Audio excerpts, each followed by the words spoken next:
Beautiful. Right then, team. Welcome back. Welcome back to the Scratch Record podcast. We are joined with Dancing on Tables. How are we, mate? You all right?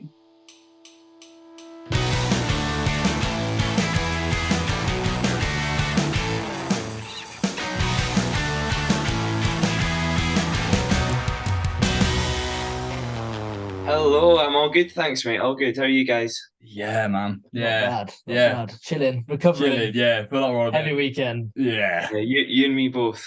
How's this weekend been then for you after the album release? It was good. It was good. We kind of started on Thursday, the build up to midnight for the album actually coming out. And then it's just been pretty full on. So weird because we've been like talking about it and like planning it for 2 years, and then I don't know, it's like I like two Christmases put into one because all of a sudden it's over, and then that's you.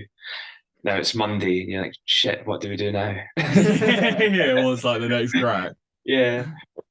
It's such a weird one when you've been working on a product like that. We felt that a couple of weeks ago with the festival, because we did put on an indie music festival, and like you build up to it's almost like our version of an album, I guess. Yeah. And like you put in so much work and so many hours into this body of something that you're putting out into the world, and then once it's done, it's like it's out there now. Like onto the next thing, I guess. Back to the other things that we do, and like recording and stuff like that, man.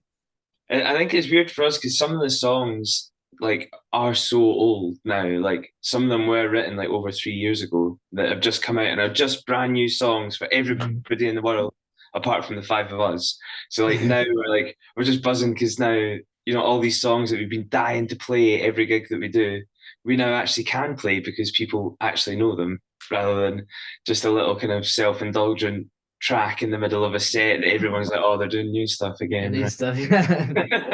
It's always one of the like weirdest bits of gigs because everyone wants to get behind, like it's a new song, so it's kind of exciting, but then you're like, I don't know it. I don't know. I can't quite throw myself into it as much as you normally would. It's quite a bit of a weird one, isn't it? I absolutely love seeing people when we're playing new stuff, like actually properly going for it and trying to sing along, and just watching them mouth like the words that they think are going to come next. Yeah. That's so good. And or like by the third chorus, they start to get more and more confident because you're like, okay, yeah, no, I've got the gist. Got the general gist of where this is going. Yeah. I'll sometimes be quite good at guessing what's coming next, and someone's like, oh, have you heard this one then? And I was like, no. I don't, with like the radio all the time. It's like a track that's come out, and I'm like kind of singing along to it. So I've like heard it like maybe once in the past somewhere, and I'll be sat with someone and I'll be like, "So are you a fan of these then?" And I'm like, no, just somehow know what's gonna happen next. I don't really know, but it's just consume so much. When we were out in America last time, the five of us, and we'd be like driving along listening to like country radio. And it'd be like, right, when's the cold beer going to be mentioned, or we're like, oh, there it is. You do like a lyric bingo and just tick it off at every cliche that comes up. You can just tick it off on it. Literally. Right, so we've been starting these shows with a quick fire round, a little bit of short form questions that kind of some are music based, some are not. Just kind of get to know you a little bit more. Cool. So, what's your favourite city to play in? Oh, Aberdeen, actually, weirdly. I lived there for a couple of years, but just every time we go, the crowds are just, I don't know what it is. Scottish crowds are normally pretty good anyway, but just put everybody 200 miles north, and they just go mad for everything. Just have it off. Yeah, it's just the thing. I don't know if it's like that for any other bands, but for us, it's like it's our hometown, but we don't know anyone. I like that. That's interesting. And we get Glasgow a lot, is like one of the most common ones that like everyone goes. Like Newcastle and Glasgow, people are always like, are fucking brilliant. But Aberdeen, that must be the first time I've had that, to be fair. So representing. Absolutely. What's the best cuisine? Oh, it depends on the mood. Overall, in Italian, but takeaway Indian.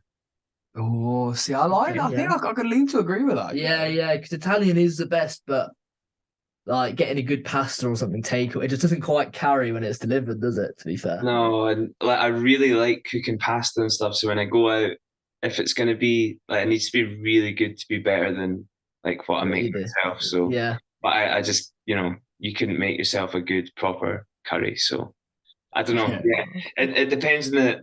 If you gave me a situation, I could give you a more defined answer, but I'll give you that. Okay, I like it. I like it. What's your biggest fear? Oh, spiders, definitely. Really? Spiders are weird. Spiders are fucking. Nothing should have that many legs. Or eyes. No, they're just like there is no actual need for them to have 8 legs, is there? I don't understand. Nah, they can't be. You can't have gone this far in like, and that many legs have stayed. Yeah. Like in evolution. I don't quite understand how that many legs are actually helping you with what you need. No. And it's the amount of people that are scared of them as well. Like, how have they not been killed out yet? Yeah. I don't know. Although the worst thing about if you're scared of spiders, the worst thing I've learned is tell anybody you're scared of spiders. Yeah. Because then you get chased with spiders and things along that route. Especially if you're in any form of like creative industry, because there's always a chance that someone's got a tarantula knocking about or a big spider. That's always, and if you're traveling a lot as well, people catch wind of it. You're in the bin, aren't you? Yeah, especially if you're staying in like some shitty hotel somewhere, there's bound to be some creepy crawlies that come out at some point. Oh, 100%. What's your guilty pleasure artist? Guilty pleasure artist. I don't know if it counts, but it probably is. But I've been listening to Megan Thee Stallion a lot recently. Okay. Yeah, that does count. That does Yeah, count. yeah. Good one, I like that. I didn't want to say like, yeah, that's my guilty. In fact, no, that is true. But actually, I am going to see Robbie Williams with my friend on Thursday, so that is proper guilty pleasure. That is proper guilty pleasure. Although Angels is one of those songs that is a British great of a song. It is. Angels is a is classic. unbelievable. Karaoke song.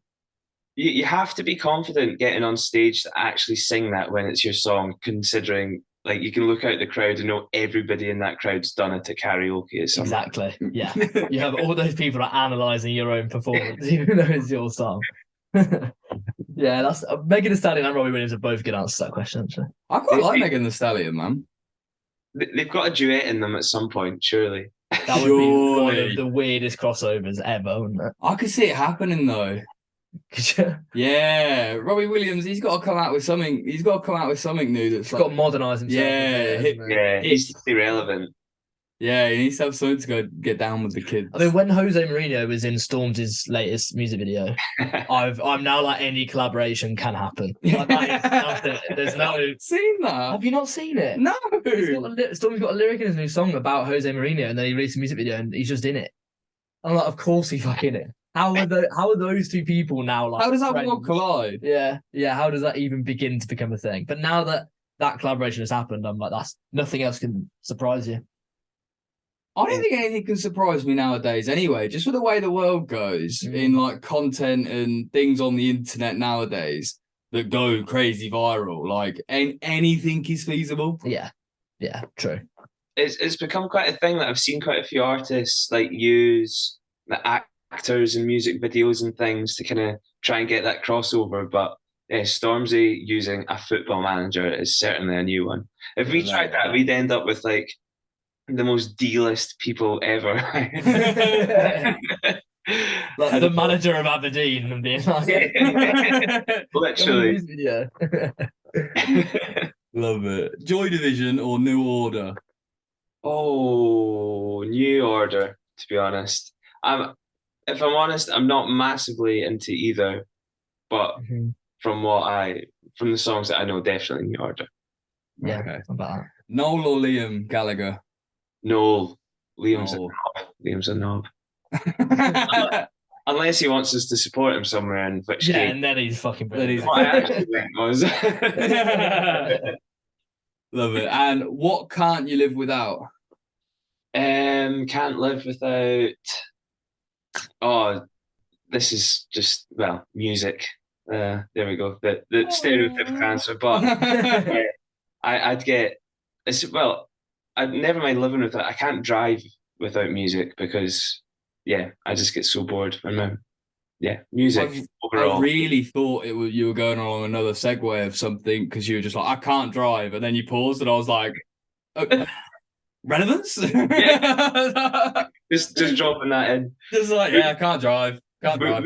We did not that this is that, but we did a back when we were like, in fact, I think it wasn't even this band, it was an older band that I was in, and basically we're doing like a live radio thing, this local station, and they gave us like, or our friends gave us a list of phrases that we had to try and fit in. Squeeze in it. Doing this interview, yeah. So that, yeah, I can't drive wasn't one of them. We did that a couple of times, didn't we? Yeah, we did. We did do it In interviews, because we had a couple of interviews that we thought might have been a little bit tough, and they weren't in the end, so it's really hard to squeeze the words in. Yeah, but we yeah. had the most random phrases. We did a word randomizer before it, didn't we? Yeah. And then we're like, we just have to get these words in at some point. And then kept randomizing the words, because you did a random word and it would be like music. You're like, what? No, okay, we can do that. That's fine. We need to keep going until we get something weird. But yeah, we did that. We should do that more. We should. That'd be fucking jokes. Yeah, that's all my quick fires. Lovely. That's good. Thank you. Enjoyed that. Nice. Well, we'll get stuck in. We like to sort of get a little bit of background on the band, really, and kind of explain to anyone who might not have heard of you, like your story a little bit. We were having a little look at it, like looked like you released music like back to like 2016, 2017 sort of time. So what's been the kind of timeline and story of the band so far? Yeah, basically, like we all kind of went to school together, so we're all mates with each other anyway.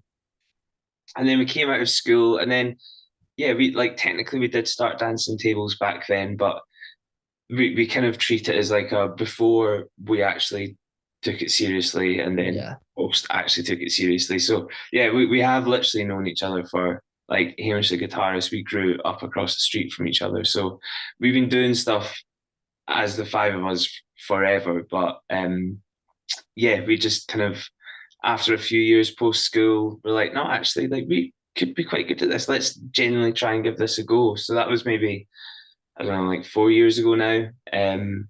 So we started releasing some tracks, and then we got kind of picked up by a label out in Nashville pretty early on, this like independent one. So we spent a bit of time out there and literally got taught how to write songs, because before it was just me and Callum just kind of doing whatever we liked, and then you reach, you know, people who are actual music professionals, and they go, no, that's not how you do it. Like, oh, yeah, that makes sense, so much sense. And yeah, we just kind of gone on from there, and just all that entire journey culminated in the album on Friday, it feels like. So that's so cool. What was going out to Nashville like? Because it's got a lot of heritage musically. It's so rich in, especially the country music side of things. What was that like then for you lot going out there as a group of lads that are embarking on this journey? That must have been quite unique. It was, yeah. It was quite, at the start, it was really intimidating, because, you know, we're just kind of young guys and you're in this world, and it is still kind of so predominantly country, but the kind of pop alternative side of things is definitely becoming like more and more of a thing out there. And obviously that's the people who, like, one of the, I won't say the name, but somebody that we were writing with was like quite well known in the country kind of side of things, and they're like, yeah, it's like, I just do country, like, I write country songs for music, I do like rock songs because that's what I love doing. So just when you get your time, that's kind of, and that's, everybody's different, but yeah, going out there when the five of us the first time, it was actually Hamish the guitarist's 21st birthday, and our flight got cancelled, our connecting flight. So we're like, shit, what are we gonna do? Like, we had this whole trip planned, and then we're like, wait, it's Hamish's 21st. We're currently stuck in New York. This is the best night ever. So yeah, amazing. So that was the first trip. So got off to quite the hairy start. Hey, that's perfect. New York's such a gorgeous place as well, and to be dropped there randomly, unexpected, I bet was an absolute whirlwind. Yeah, I feel like the most pretentious person ever, being like, yeah, I've been to New York for a night. Like, for a night. Yeah, Oh, just start saying you took him there for his 21st. That's what it was. yeah. And if enough time goes past, it'll be like Chinese whispers. That'll become the story. Yeah, eventually it's like we flew him out to New York for the night, took him to the best clubs and all this sort of stuff. It is a place I'd like to go, to be fair. I've been before, and I went in summer, and New York in summer is a strange place because everything's obviously so high and it's so hot. It's so muggy. Do you know what I mean? It's such a warm place in the summer. I find that's one of the places that I was like, I liked the idea of it, and then I got there, and because it was so hot, it just kind of threw me off kilt completely. There's massive rats apparently that I saw photos of that kind of put me off going a little bit, but yeah, I do also live in Edinburgh, and there is a lot of rats in here too, so I just get a big American gangster rats instead. Yeah, better rats than spiders anyway, isn't it? So I know when they're the size of cats, I'm not too sure. Yeah, no, it's a little bit scarier, and they're more likely to give you some sort of horrific disease, I think. Yeah. Cool. But then when you did eventually get to Nashville, it was a good experience, was it? Yeah, it's fab. It's as he said, the heritage of it, and just being in amongst it as like musicians and writers. It's really inspiring to kind of have that, and see the exact studios where people have recorded and hear all the people's stories of that. That's the one thing about Nashville is every Uber driver claims to have picked up somebody massively famous. And will tell you within like 5 minutes of you getting there. I love it. We'd been there like second Uber we got into. Are you guys into music? We're like, yeah, we are. He's like, oh, Taylor Swift sat in that exact seat yesterday. Pretty sure Taylor Swift's on a world tour right now. But that's funny. She's playing in Dubai tonight. Yeah. She is. Some girl has got some free trips out of that for looking vaguely like some blonde generic woman. Did you, as a very side note to that, did you see the video of Taylor Swift's latest US tour and the route that she did? No. It was, I can't remember, it came up on Twitter, and it was like her bus and the tour that she did around the US, and she, no joke, did like a gig on the West Coast, and then a gig on the East Coast, and then like another one on the West Coast, and then one on the East Coast, and then went to like Canada, then South US, then West Coast, and she was like doing this everywhere, and people were like, who the fuck has planned a US tour? Because it looks like an absolute shambles. Who is booking that tour? Like, who has done that? Because it looks horrific. She's literally traveling like 15 hours between every show. I was like, what the fuck is going on? She is. I'd say she's another level of fame, though. Did you see that thing about her when she was transported to and from her tour bus in a box? No, Ed Sheeran did that as well. Yeah, she wanted to. She was that famous. Obviously, they were crowding it, so they put her in one of like the cases for all the music equipment, and they wheeled her out onto the bus, and then she got out the case in the bus. Yeah, it's fucking mental, isn't it? I think it's outrageous. To have to be to that for that level of fame. That's it's a different. You must see the world in such a different way. To have that level of fame where you must have the most luxurious life in the world, but then it gets to the point where you have to get wheeled in a box to get on the bus. Let's bring it back down to earth a little bit. She's probably still got a separate rider for the box journey. She gets in the box and has a little bottle of water and a packet of crystals or something. So it's still got. Was it raging because they didn't have M&Ms or something? Yeah. She pops back out the box and is like, "What the fuck brand of water is that?"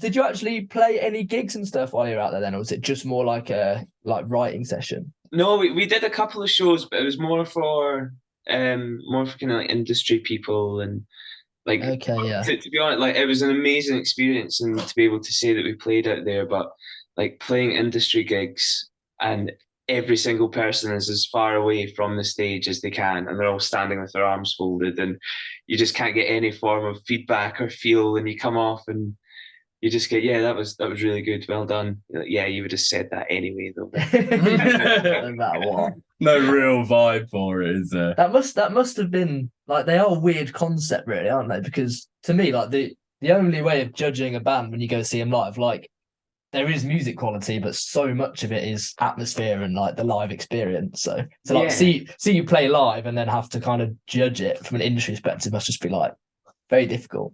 It's just like a kind of like an audition for a TV show, but you have to act out the entire TV show by yourself without another actor. Yeah.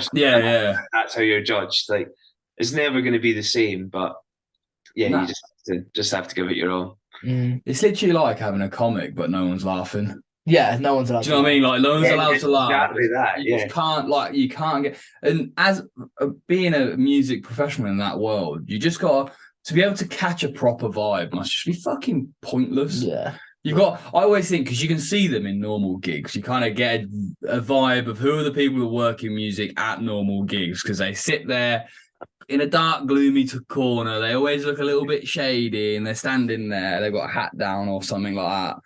And then they come over to, when we're putting on a gig, we've had a couple of them come over and they're like, oh, so that band that we're just on, who are they? And then you start explaining, you're like, so you weren't here because you bought a ticket to enjoy the gig, were you?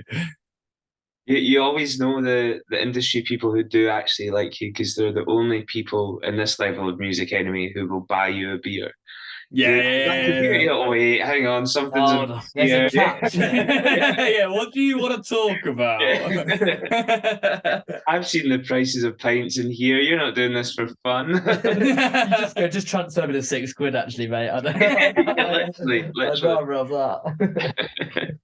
But I'd say the opposite of playing to industry people is probably playing in front of an arena, which you did do, which you wanted to talk about. So playing with Catfish and the Bottlemen, what an experience that must have been. Yeah, it still is the most insane experience of my life. It was all the more insane. So I think we played on the Thursday and Friday night in Aberdeen and Glasgow. And on the Sunday night, we were playing with some friends of ours in this like really kind of dingy basement venue in Liverpool, and the gig had to get pushed back because the ceiling was leaking. And it was just like everybody who was at the show just had to dance around a bucket in the middle of the floor. So like we really enjoyed it, and they were great guys. But then we like got out, and weirdly enough, our like tour manager had been DM'd on Twitter by their tour manager asking if we'd like to play. We're like, yes, but this is obviously some kind of wind up. Like, don't know what's going on here, but no, sure enough, it turned up at the new arena in Aberdeen on Thursday. And like, oh, dancing tables, here's your dressing room. Like, holy shit, we get a dressing room. That's fucking mental. We had a car parking space for the van. That was the biggest part. That's fanning about in Ringo trying to find something.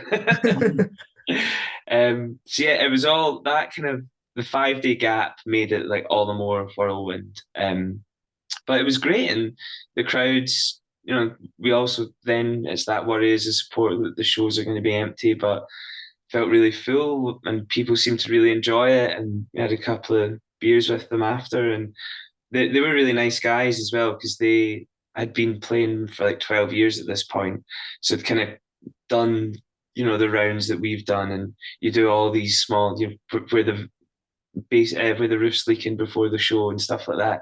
So we were like kind of swapping stories back and forth of different just kind of shit places that we've played. Oh, I remember that. That's the one with the load-in with 3 flights of stairs, isn't it? Yeah. It was quite a surreal experience to be chatting to a band of that size about stuff like that. That's fucking. I cannot believe that they did it from the tour managers just DMing each other on Twitter. That's fucking brilliant. It kind of worries me about their organisation of tours as well. They've got to 5 days before and gone, we should find a support band. Yeah. Slightly worrying. I want to have been in that conversation when they went, still don't have a support, and got to us for whatever reason, and then asked the tour manager to sort it out.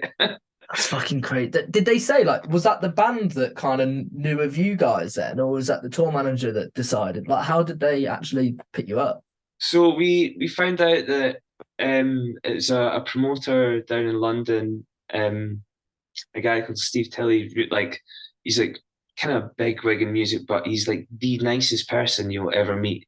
And like, yeah, we just kind of like, I'm pretty sure he's fed up of us because we see him and we're like, hey, and he probably takes like 10 minutes to work out who we are, but Yeah.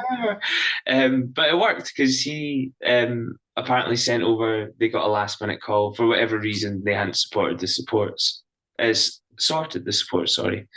So yeah, he gave them a list of like 5 bands and they picked us apparently. So It's fucking bell. that's the story I'm telling everyone anyway. Whether that actually happened or whether they went, oh, just randomize Scottish bands or some random band name generator. Yeah. Roll the dice somewhere. Just so we want people to dance and just search dancing into Spotify. We're like,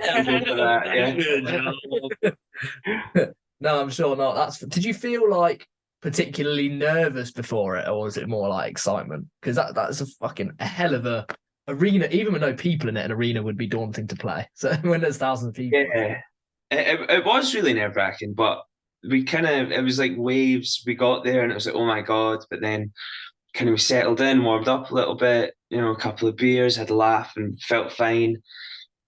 Walked on stage, felt fine. And then I heard the shout from Reese, the drummer. He was like, the laptop's not turning on. And like, we run all of our like samples and everything from this laptop, or we did, but we've changed it now. So we've got 2 because we then, I did this like kind of faced away from the crowd that held the mic up and crouched down a bit. And I'd done that already. I was like, I can't stand up again. Like I'm in position, ready to go.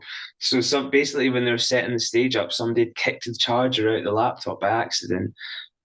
It had died, so I had to plug it back in, wait for it to put it back on, type the password in of the session. So honestly, somebody put a video up, and it was over 2.5 minutes, but it felt like 2.5 hours, and that was the most nerve-wracking experience of my life. So I was fine until that happened. And you were crouching for that long as well. You stay down. Oh my God. I'm pretty sure in this, like, I think it was like somebody's dad was videoing it or something, or it's some like grainy YouTube video. But yeah, you just kind of see me slowly like rocking back and forth, trying to like keep the circulation going. I want to stand up and have dead legs. They go, right, we're ready to go, and you're like, I've got cramp in both the legs. I'm gonna have to give me a couple of minutes now. My shins are shot. Yeah. I need a stool for the first 3 songs. Yeah. Fucking hell, that is in the one. If that had happened in the room of a leaky ceiling, you'd be like, "Oh, we literally don't care." It's typical that you get on stage in that moment, and you're like, "That's the time that something like that's going to happen." Literally the one time that has happened as well. But yeah, we rolled with it. And then the next night we were like running on 2 minutes before, making sure like it's plugged in, ready to go. The charger in. Yeah, that's fucking brilliant. But we've been asking a few bands what their most overrated artist is recently, and I think Catfish and the Bottlemen have had by far the highest response rate. Yeah, they have. Quite a few people have said that. Yeah, I did see that as well, and it made me a bit nervous for coming on. I was like, "What if I'm just going to get slagged off?"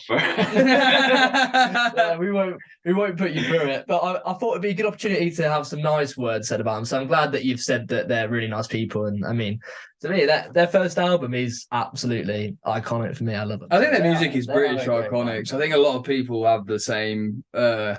I think the same issue with it as people are having with Liam Gallagher and stuff like that. With the music that they're producing is very very similar to the ones that they've produced in the past, and I think that's I think it was sometimes some people find a like a lane and they stay in it, and that's just as okay as people that divert and get as excited about the actual like artistry spectrum side of it and the more creative side of it. But it's obviously done bloody well for them, man. Oh, exactly.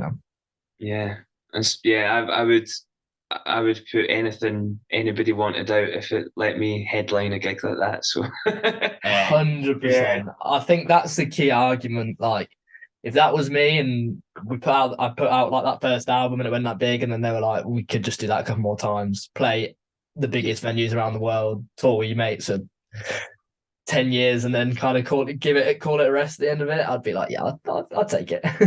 Pretty good life, yeah. It's not bad, is it? It's not bad. So no, it's nice to have some nice words said about them. Yeah, it is. I quite like them. We've seen you've been doing a few of like the like TikToks and Reels and stuff like that. Is that something you lot have been enjoying doing recently?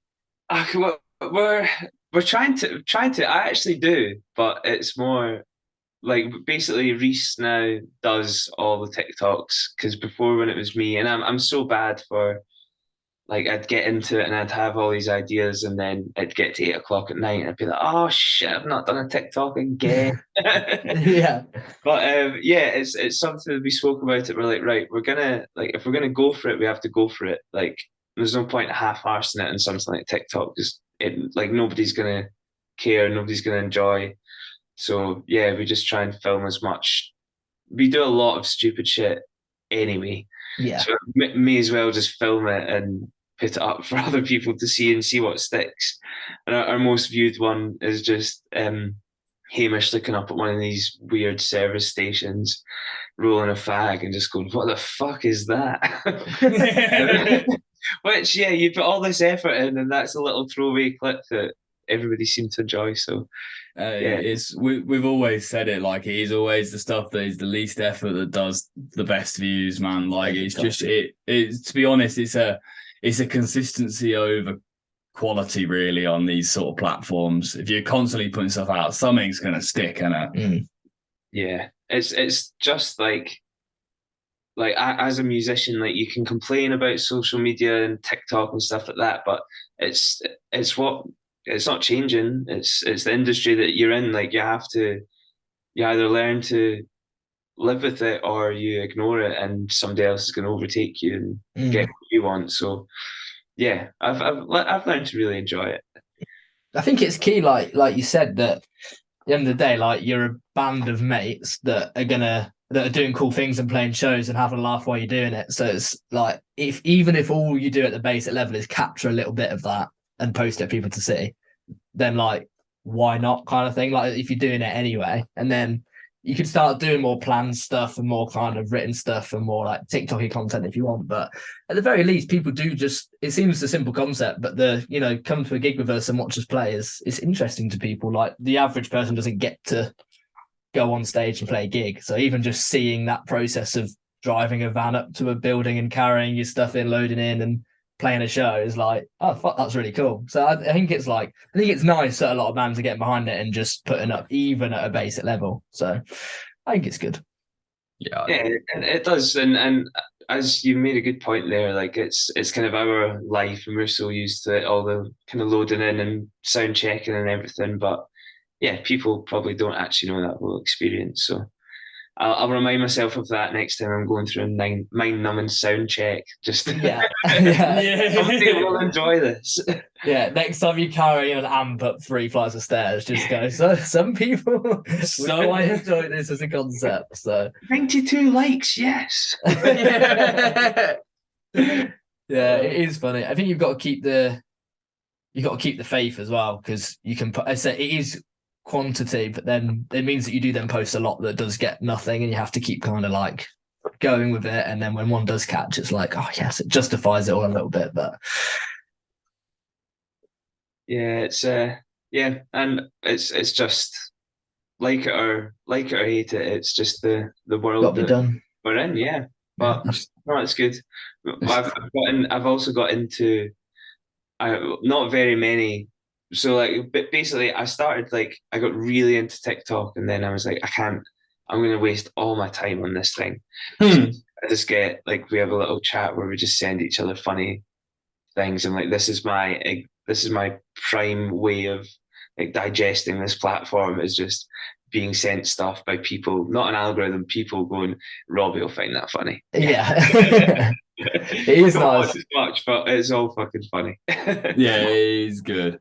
It is good. I thought I lose hours on it. I lose hours on social media like that. I do. You just end up because I look at it. There's ways of I look at it. And I'm like, oh, it's entertaining, but also like I kind of work in it. So it's like I've got to kind of know it anyway. So I end up scrolling. And I'm like, oh shit, I was meant to be looking for something about 20 minutes ago, half an hour ago.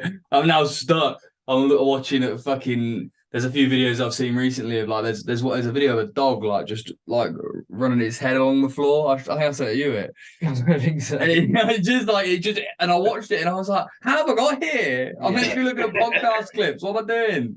It's when you clock back in. I do it on the toilet too often, like sit down and then realise literally it's been half an hour and I've just been sat here now on the toilet for no reason. And you kind of clock back in reality. I'm like, shit, I should carry on with my day. Like, I've got shit to do. What work? It's not the fuck. No, it's good. Love it. So you've got this new album that's come out. Then what's the reception been then over this weekend? Have you been enjoying the feel? Yeah, it's been really good.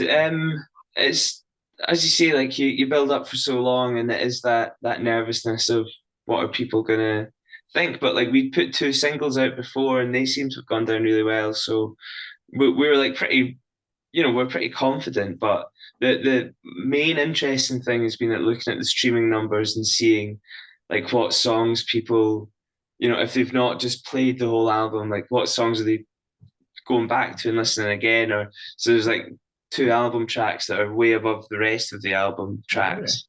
Or like that's like, but like I'd pick, or like the songs that I'd pick were my favorite out of the other 8.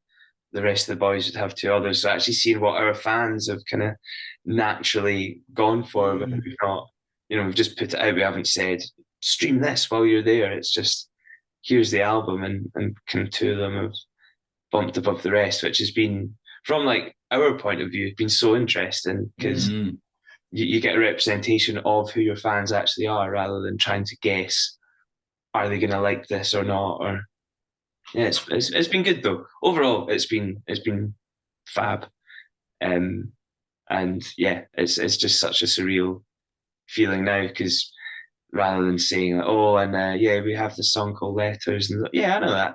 Shit's what you do, yeah. Love it. And are you looking forward to playing it out on tour?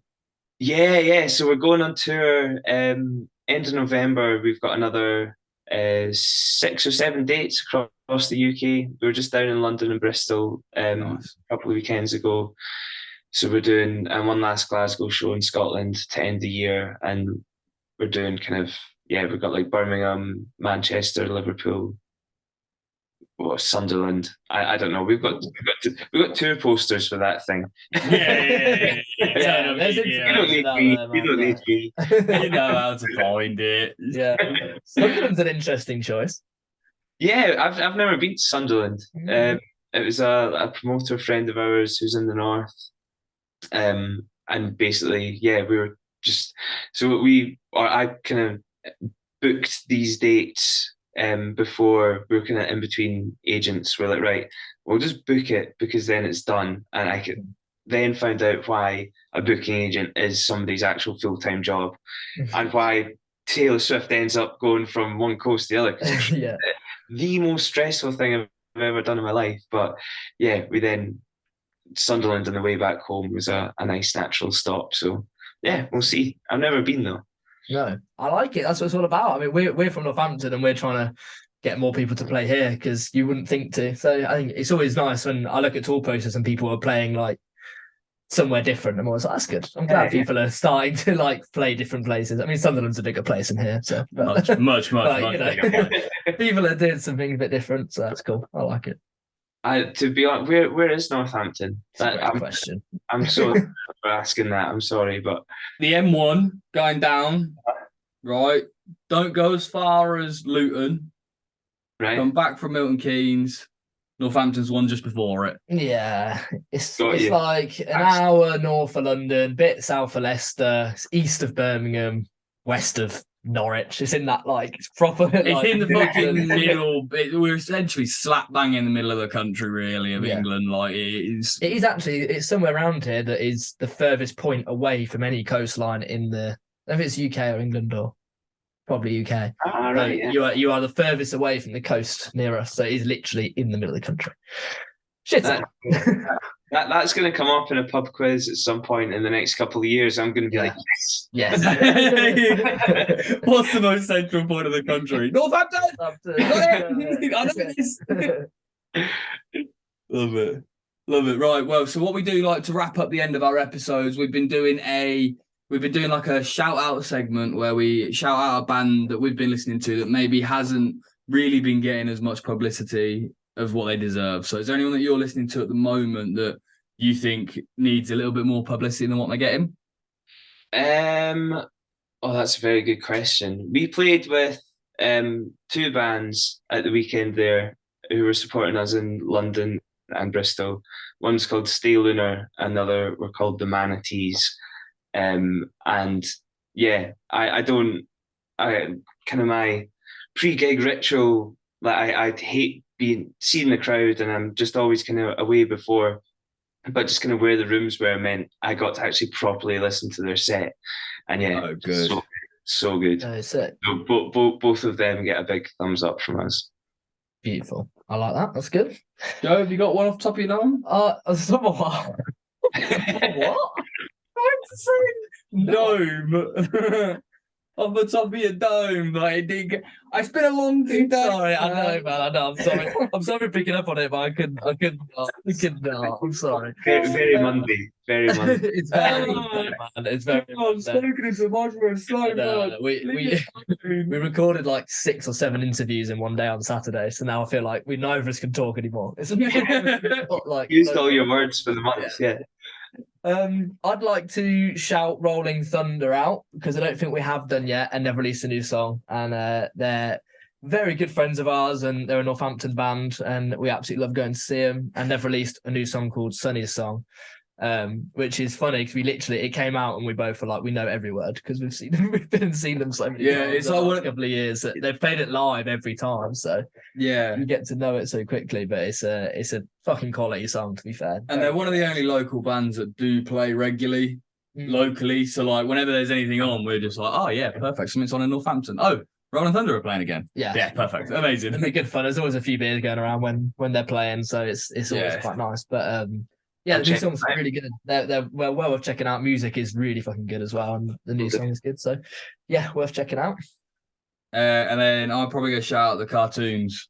Ooh. We haven't chatted them out for quite a while actually. Now I feel like they've been a little bit dormant in our sphere recently, but they've got a song called Disguise, which is a quality tune. They're doing some good stuff again. They seem to be rearing their heads back up, and they're coming into the suggested mixes again, which always is a good sign. So, fab. I'll check both of them out. Any excuse to try and find new music. Hey, yeah, mate, that's what it's all about. That's the point. That is the point, really. That's why we're all here, isn't it? Exactly. Lovely stuff. And the final question that we've been wrapping up the show on is, what does music mean to you? It is fun. Music's just fun. I just love it. Make it, write and record. Maybe not recording. I get so that's not because I just sing. You have to wait until the end of the week to do it.